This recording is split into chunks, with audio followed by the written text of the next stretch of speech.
mostly using webhooks, automations, OpenAI, ChatGPT generations, those kind of stuff. So with this tool, with this product, Tailbot, I also used PyDream because the challenges we had was we were working full time already, and we didn't have much budget for hiring an engineer to build the product for us. So for doing so, for when building the product, I leveraged two main platforms, two main tools.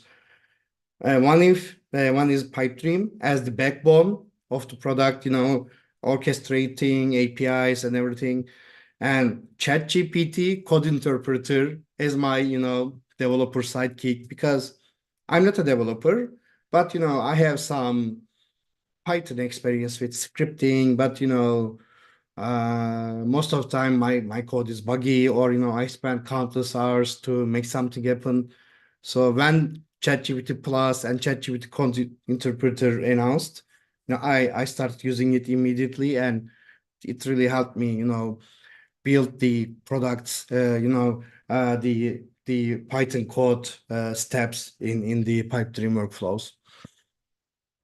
So I want to give you a demo and also show you, which workflows run at the background at the same time. Let me go to our story creation page. It's a simple form. All right. So let me enter. So it asks some questions like, age of the child, gender, name, and, a place that story could take. Let's say it will be on Disneyland. So we have some set of characters and some their features. Let's say we will go here with Prince William. And then, it asks, what kind of, adventures they might have, having fun, and let's say something very simple. So this is a critical question. Would you allow the story to be published? For this case, I will allow it. So it will be published on Tailbot's YouTube channel, and also we have podcasts on Spotify, Apple Podcasts, everywhere. So by default, it's selected as yes, but they might say no. Then we only send the story information to them via email. So this is the must, privacy policy, terms of service. And then this is a coupon code I created for the PipeDream community, so you can use it as well to, create a free story. And then lastly, I enter my email address and submit. So when I do that, this is what happens. This is the first step. Oops. Sorry. So on the left, yeah, let me turn. All right. Yeah, this is better. So this is the story generation workflow. This is the first workflow, and currently it's running at the back. So let me show you each step. So it's triggered by a new spreadsheet row on a Google Sheet. The form sends the form data to a spreadsheet, and then this is triggered by the spreadsheet row. So first, we create the prompts and also process the input, make it ready for the next step. So I'm quickly scrolling, this is the Python code. We have the characters, we have the prompt, template, intro, outro, audio files, and, at the end, we return some information to start creating the story. like parents' email, where the story happens, those kind of stuff. This step is for just checking if that story has been created before, because there is also another trigger, as you can see, HTTP webhook. This is just for a, uh, manually triggering a story once again. Let's say I made a change. This is for debugging mostly, or testing new updates. So it just checks, if it's already created, it blocks it. So I have a data store specifically for Tailbot. I'm using it as a, as a temporary or internal, Pipedream specific database to, send data, process data between workflows, because I have 3 workflows running, and they might run in parallel as well. So yeah, now this is the step. If story generated, it ends the process. This is the ChatGPT API, ChatGPT generation step. This just creates the text of the story. So I'm not opening it because there are here we have our prompts. So next step is formatting the story inputs, and also this text, because it's just a text, no formatting.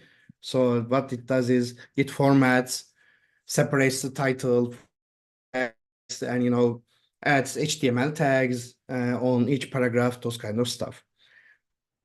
Makes it ready to be used on our our website, which also connects to the podcast.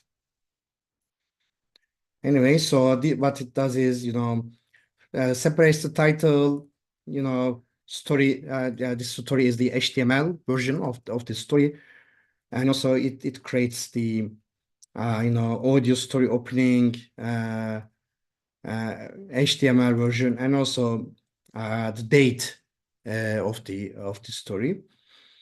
And then the next step is a Python step, which generates voiceover. We are using Azure's text-to-speech API here. So and as you can see, we convert the HTML of the story to SSML format for Azure text-to-speech.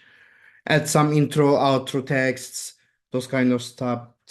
And also we have an interlude in the middle of the story, which is a short announcement to use Tailbot stuff like that. So we split the text to add the interlude in the middle and merge all of those audio files.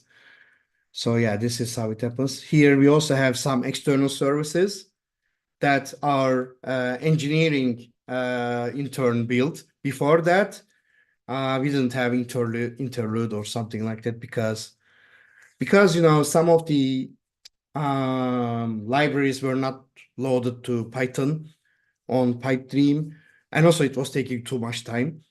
So yeah, we moved some of the services to external, our servers.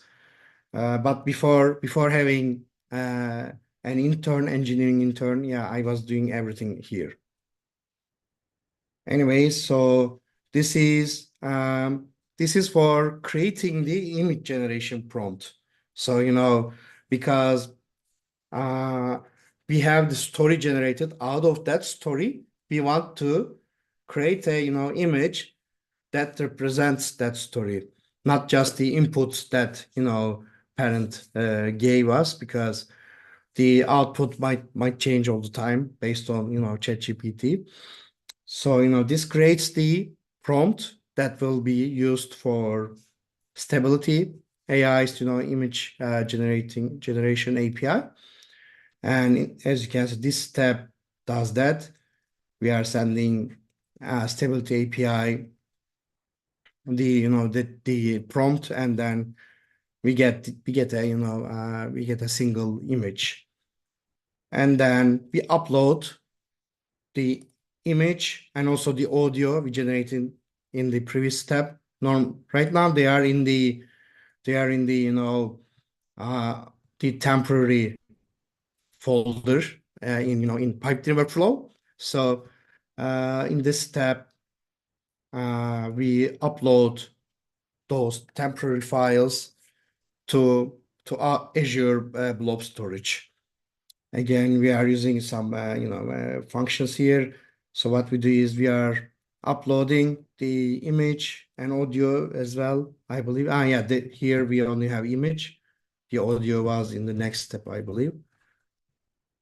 Actually, the audio was in the previous step already. We already uploaded in when we created it. Anyways, so here we upload the image to Azure Blob Storage. So we have a URL of the image we can use everywhere. Next step, we create a PDF of the story where we put the image at the top, title, and the text of the story at the bottom. And again, we have a service that works outside because again, there are some libraries that doesn't work in this environment, and also it takes some time. So again, we exposed it to another service. Before that, I was using a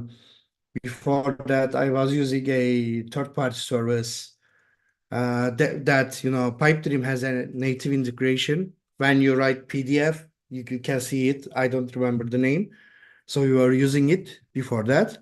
Now we were just sending the text and image, and it was just after a while sending the PDF URL back to us. So if you are going to create a PDF out of a HTML, a text with images, everything, you can use that service. And then finally, this is the second ChatGPT step. Here we write a meta description for the story. This is for SEO purposes. And then this is the step where we trigger Customer IO, which is our customer messaging platform for sending an event to Customer IO with all the story information of the story, so that an email is triggered. So since this is already finished while I was talking, let me show you the email. Here it is. It says Drew's bedtime story is ready, and there is a simple image. So for example, I can download this PDF. So this is how the PDF looks like. So yeah, there's the image, and then yeah, currently we don't have much fancy formatting, but yeah, it works like this. And yeah, let me continue here. I prepare data for our database again on Azure. So it will be kind of a duplicate of our data storage because we need to, we want to expose everything to our database because eventually we will create a web app with subscription. We will need that. So yeah, we are doing the work to make it ready. And then, yeah, this is the step where we are moving to another workflow, which is creating a video. So here, we have another API for creating a video and uploading it to Azure storage. So it's being done on our server. What it does is, here I send the information, image, video, some information about the child, and then what that service does is it triggers another workflow on Pipedream. Yeah, let me open that.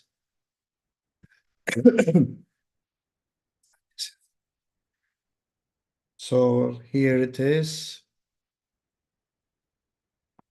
So what it does is, and as you can see, yeah, it's already done.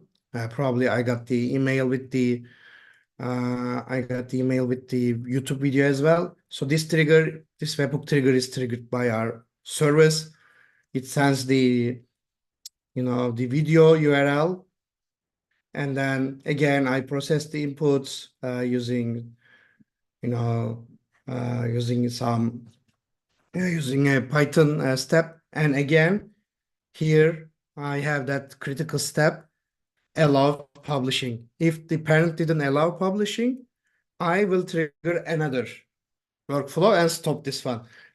When we have this switching, that you show, Dylan, I won't need, switching to other workflows, sending, triggering other workflows.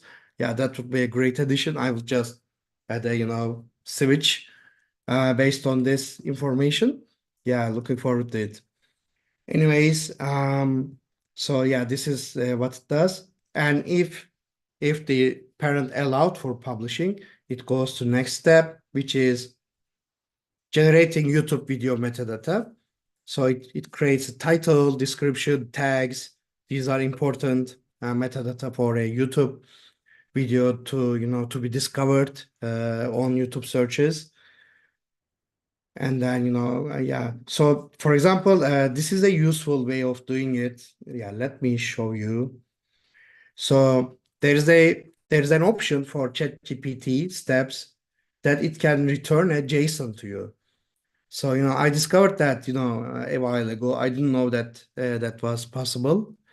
So as you can see, you can select this response format as JSON object. And also I gave the inputs as JSON user message. So, and I asked it to give me title, meta description, and tags in a JSON. In this way, I can separate them very easily, in a single ChatGPT step, because, otherwise I might need to do it, in a 3 steps, which might end up, with ChatGPT costs increasing, and also, ChatGPT might not respond. There might be some timeout issues. So yeah, this is very useful. For example, let me show you the result. Yeah, as you can see, this is a pretty neat JSON, video title, video description. And then this is the tags, video tags. So yeah, this is pretty useful. Then, what it does is it just reads the JSON object. Yeah, it's pretty simple, this setup. And then I upload the video to our YouTube channel. Then I create a playlist for that YouTube channel, and I'm creating here a playlist unique to the child. So I'm using a hashing mechanism for child's name, parent's email, using those stuff. And then, for example, as a parent, I might have more than one children. So there will be separate playlist for each children, like, using it as a library. So yeah, this is a step creating the playlist. And this one, yeah, it just reads the data from this YouTube steps. And finally, yeah, adds to main playlist as well. We have a main playlist. So it's being added to 2 playlists. And again, an event is set to customer IO for triggering the email. Let us check my email. So we probably have it. All right, here it is. So this is the Duru's bedtime stories and now a video. So this goes to the video, and this link goes to the special YouTube playlist. So for example, let me open this one. As you can see, yeah, this last one, Duru's Magical Quest at Disneyland, 9 minutes ago. So as you can see, all the stories I generated my child named Duru are here. And yeah, these are the previous, I'm not using them anymore. And lastly, let me show you the step where, publishing is not allowed. So here, what we do is we just, send an email to customer IO. Yeah, actually, let me show one of these. Yeah.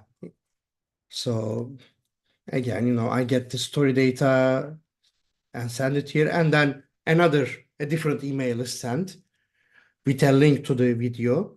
Videos, Azure storage files, so it's a private. No one can reach it unless someone has a link to it. So this is the way we are currently sharing with the parent. So yeah, this is the whole process in a nutshell. There are some other things at the background, but this is mostly how we use, Pipedream for making it happen.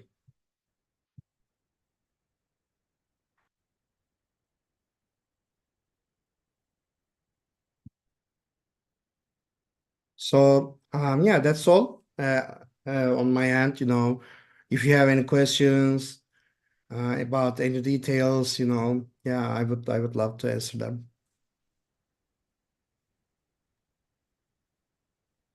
Anybody have any questions?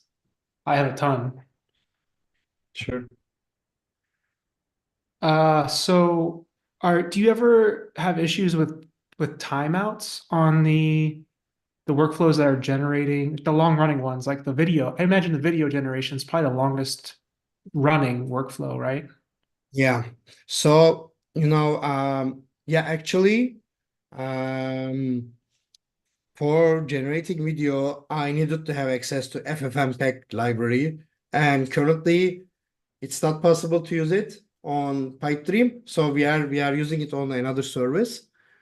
And when the service generates video, it sends it to another workflow. So I cut it, I cut the so I just send it outside instead of waiting for the video to be created. That's why I have another workflow instead of waiting for the video.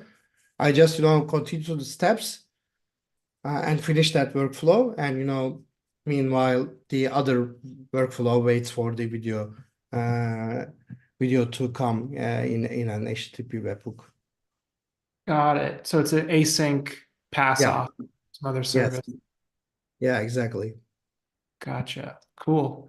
I noticed I used environment variables a ton. Um, did you try the Azure app in Pipedream? It did not get you that far, or was it just hard to use credentials that way? Yeah. Currently, I'm not sure if we have Azure Blob Storage. Uh, Yeah, well, I tried that as well. Yeah, and since I have I have more I am more accustomed to Python. I don't use Node.js much. So on the Python side, yeah, I wasn't able to make it happen with Azure Blob Storage, if I remember correctly. gotcha. Okay. Yeah, that's a lot of Python code in each one of the workflows. And like you mentioned, the ability to trigger another workflow is kind of difficult because you have to like keep track of these URLs and Yeah, what. Yeah, that's one of the pieces of feedback that we've gotten a lot.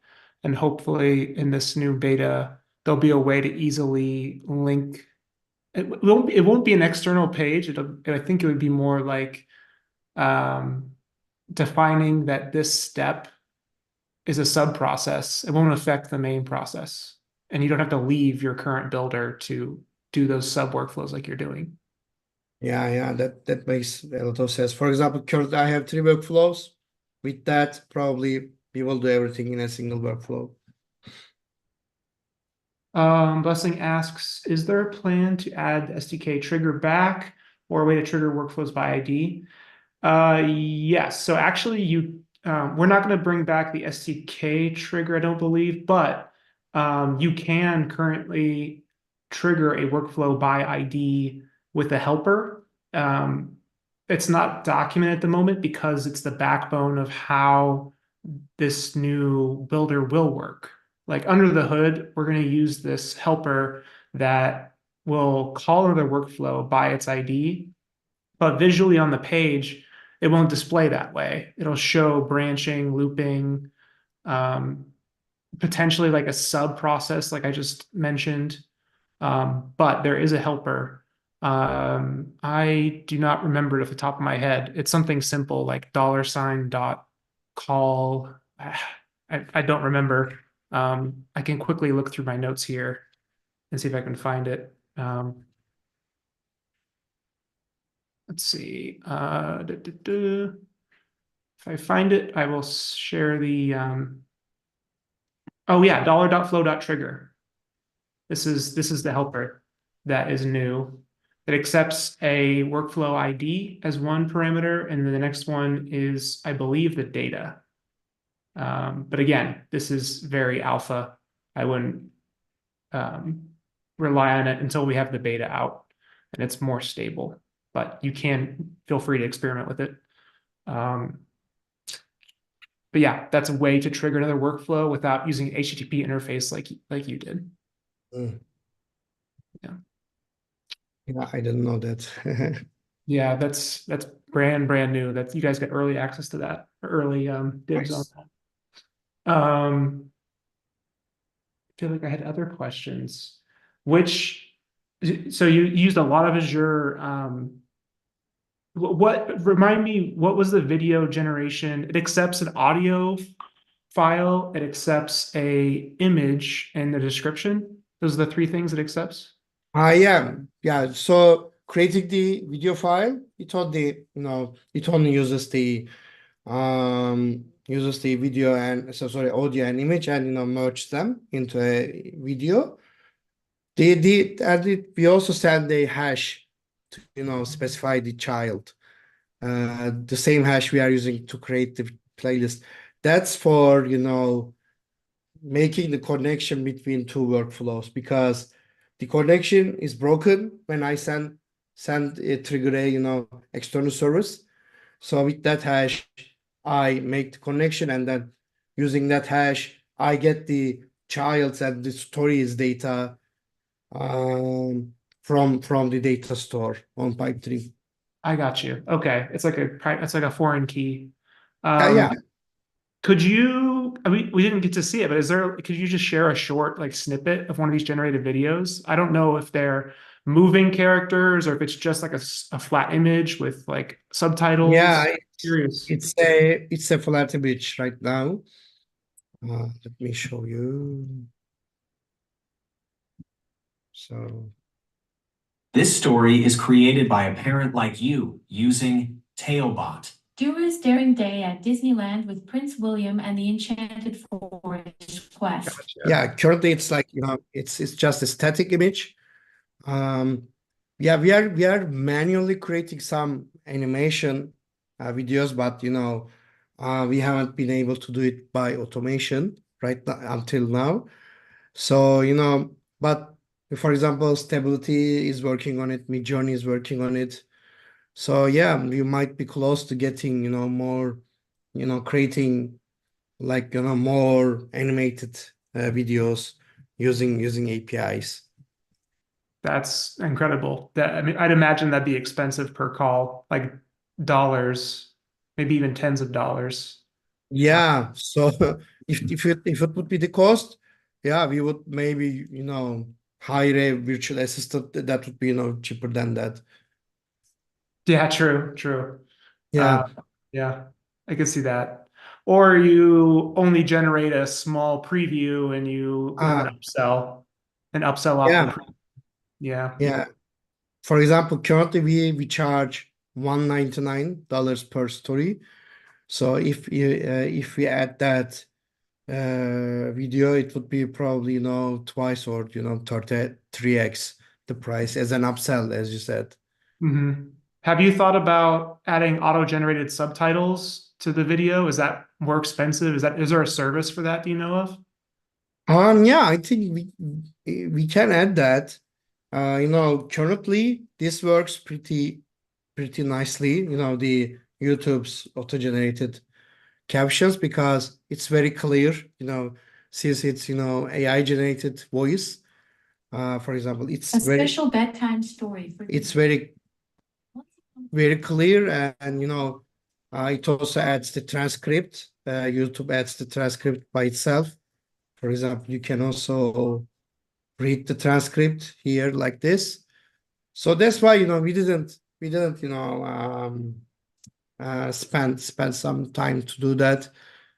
But you know, having a quality image was a big challenge for us at the beginning because the models were, you know, were not mature like you know we have right now.